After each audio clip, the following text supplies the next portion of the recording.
As Halloween approaches, we turn to one of the most infamous events in American history, the Salem witch trials of 1692 to 1693. A small Puritan town became consumed by fear, leading to the execution of 30 people for witchcraft. How did this happen, and what can we learn from it today?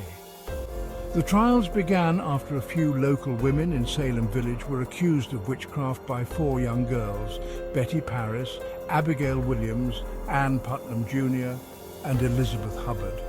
The accusations centered around the concept of affliction, and the witches accused of having caused physical and mental harm to the girls through witchcraft. What started as an isolated incident quickly spiraled into mass hysteria. As Reverend Samuel Parris recorded, "Satan hath been raised among us." The accusation spread rapidly. Within months, over 200 people were accused of witchcraft. Many were based on spectral evidence, where witnesses claimed to see the accused in the form of spirits or demons. Cotton Mather, a leading Puritan minister, wrote in defense of the trials, "The devil himself is in Salem." Prior to the constitutional turmoil of the 1680s, the Massachusetts government had been dominated by conservative Puritan leaders. While Puritans and the Church of England both shared a common influence in Calvinism, Puritans had opposed many of the traditions of the Church of England, including use of the Book of Common Prayer, the use of clergy vestments during services, the use of the sign of the cross at baptism, and kneeling to receive communion, all of which they believed constituted popery. The Puritans believed they were in a constant spiritual battle surrounded by the forces of Satan. When their community faced hardships, failed crops, disease, and Native American attacks, they interpreted these as signs of divine judgment. Witchcraft, they believed, was Satan's tool to destroy their holy mission. "I saw the devil's book," claimed one of the afflicted girls, sparking fear and distrust. The Puritan focus on personal holiness and the need to root out sin created an environment where suspicion grew rapidly. In the words of Increase Mather, Cotton Mather's father, "It were better that 10 suspected witches should escape than 1 innocent person be condemned." Hey, before continuing, please don't forget to subscribe, like the video, and share it with your friends. Thanks. A majority of people accused and convicted of witchcraft were women, about 78%. Overall, the Puritan belief and prevailing New England culture was that women were inherently sinful and more susceptible to damnation than men were. Throughout their daily lives, Puritans, especially Puritan women, actively attempted to thwart attempts by the devil to overtake them and their souls. Indeed, Puritans held the belief that men and women were equal in the eyes of God, but not in the eyes of the devil.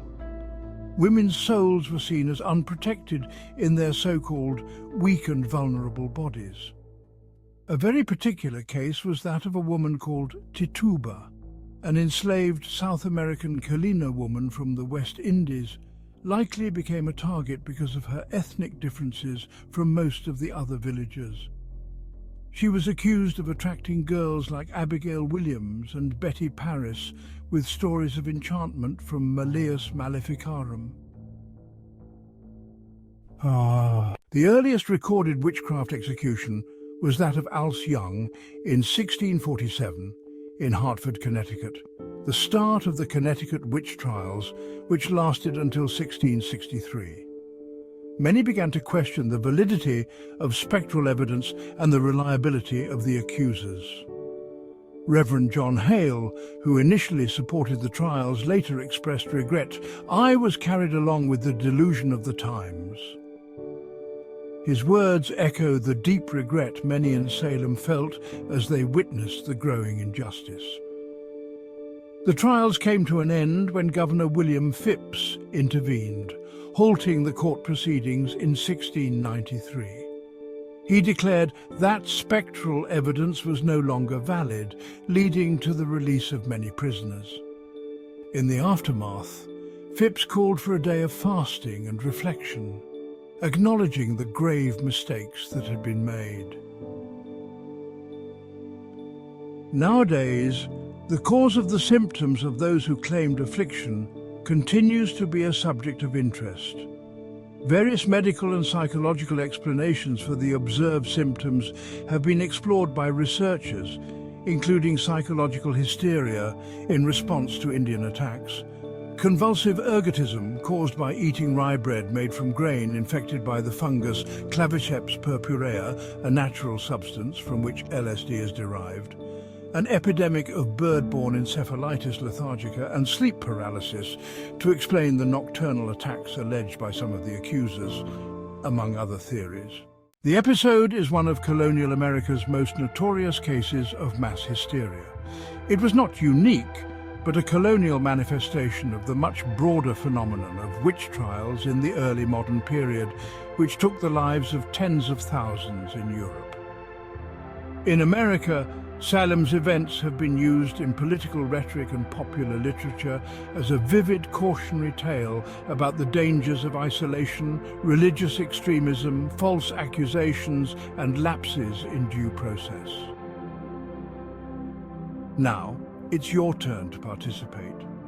Do you think these kind of supernatural phenomena really exist? Leave your comments, and hey, don't forget to subscribe, like the video, and share it with your friends. Stay tuned. See you next time.